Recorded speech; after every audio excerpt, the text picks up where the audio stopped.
Welcome to பவன்யாஸ் kitchen. இன்றைக்கி நம்ம கிச்சனில் பார்க்க போகிற ரெசிபி சிம்பிளான மட்டன் பிரியாணி ப்ரெஷர் குக்கரில், அதுவும் சாதாரண பொன்னி அரிசி வச்சு எப்படி செய்கிறேங்கிறத பார்க்கலாம்.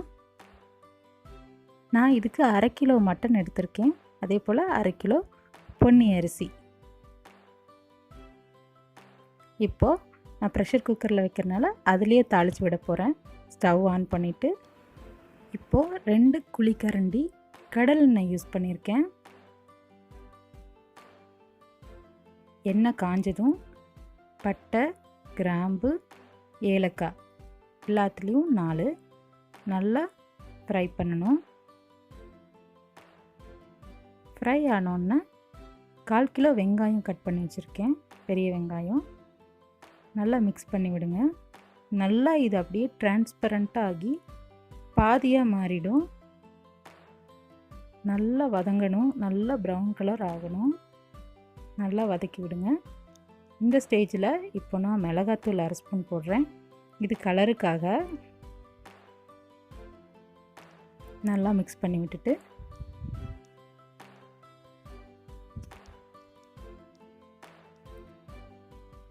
இப்போது இஞ்சி பூண்டு பேஸ்ட்டு 2 டேபிள் ஸ்பூன் எடுத்துக்கிறேன்.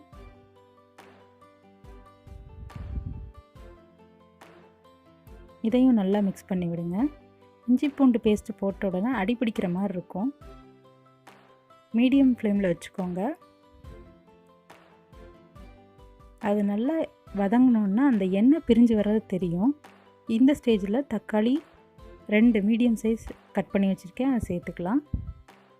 சேர்த்து நல்லா மிக்ஸ் பண்ணி விடுங்க.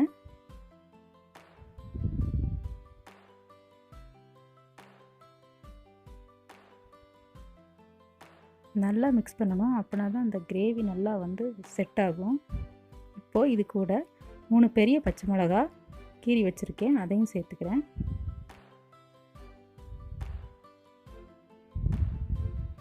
இப்போ இந்த அடுப்பிடிச்ச மாதிரி இருந்ததெல்லாம் நீங்கிடும். இந்த தக்காளி இருக்கிற தண்ணி இதாகிடும்.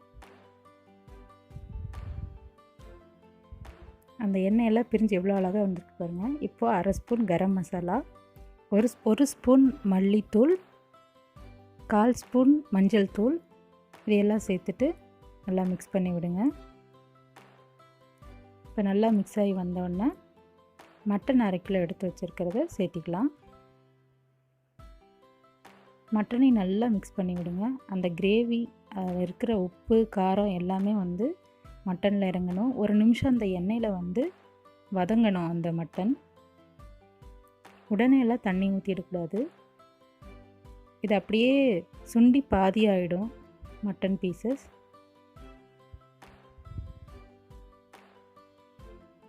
இப்போது மட்டனுக்கு தேவையான 1 ஸ்பூன் உப்பு இதெல்லாம் சேர்த்து நல்லா மிக்ஸ் பண்ணி விடுங்க. தயிர் 1/4 கப், இதையும் நல்லா மிக்ஸ் பண்ணி விடுங்க.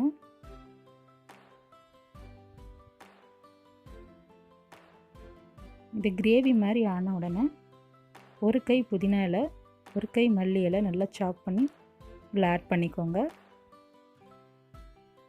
நல்லா கலந்து விடுங்க. கலந்து விட்டால் தான் மசாலா நல்லா இறங்கும்.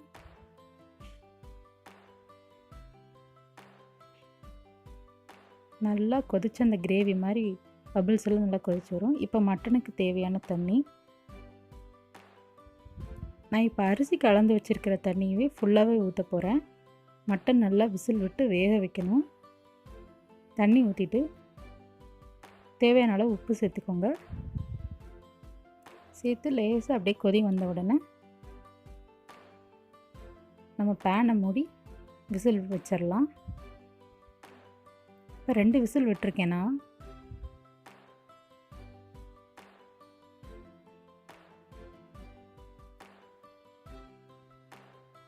இப்போது இது ஆறினதுக்கப்புறம் ப்ரெஷர் எடுத்துட்டு திறந்து பாருங்கள் எப்படி இருக்குன்னு. மட்டன் ஓரளவுக்கு வெந்திருக்கு. இப்போது அரிசி, ஊற வச்ச அரிசி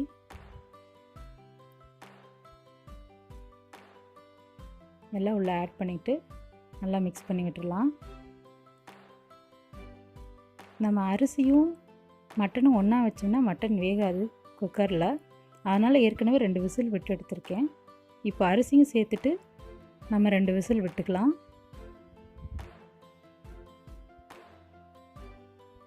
ஆஃப் பண்ணிவிட்டு இப்போ கூல் டவுன் ஆயிடுச்சு. இல்லை எடுத்துட்டு பாருங்க, அருமையாக வந்திருக்கு. இப்போ கொஞ்சம் கொத்தமல்லி இலை தூவி வேணும்னா லெமன் ஜூஸும் ஆட் பண்ணிக்கலாம். நல்லா மிக்ஸ் பண்ணி விடுங்க. நான் தண்ணி 1:2 தான் வச்சுருக்கேன். அதனால் குழையலை நல்லா உதிரி உதிரியாக வந்திருக்கு. சூப்பராக இருக்குது. இப்போ தயிர் ரைத்தா எப்படி பண்ணிடுறதுன்னு பார்க்கலாம். பெரிய வெங்காயம் நீட்டமாக கட் பண்ணி வச்சுக்கோங்க. அது கூடயே கொத்தமல்லி இலை, தயிரை பீட் பண்ணி ஆட் பண்ணியிருக்கேன். கூட 1/2 ஸ்பூன் உப்பு எல்லாம் சேர்த்து மிக்ஸ் பண்ண தயிர் ரைத்தா ரெடி. இப்போது மட்டன் கூட சைட் டிஷ்ஷாக தயிர் ரைத்தாவும் இருக்குது. என்ஜாய் பண்ணுங்கள். தேங்க்ஸ் ஃபார் வாட்சிங். சப்ஸ்கிரைப் பண்ணுங்கள், லைக் பண்ணுங்கள்.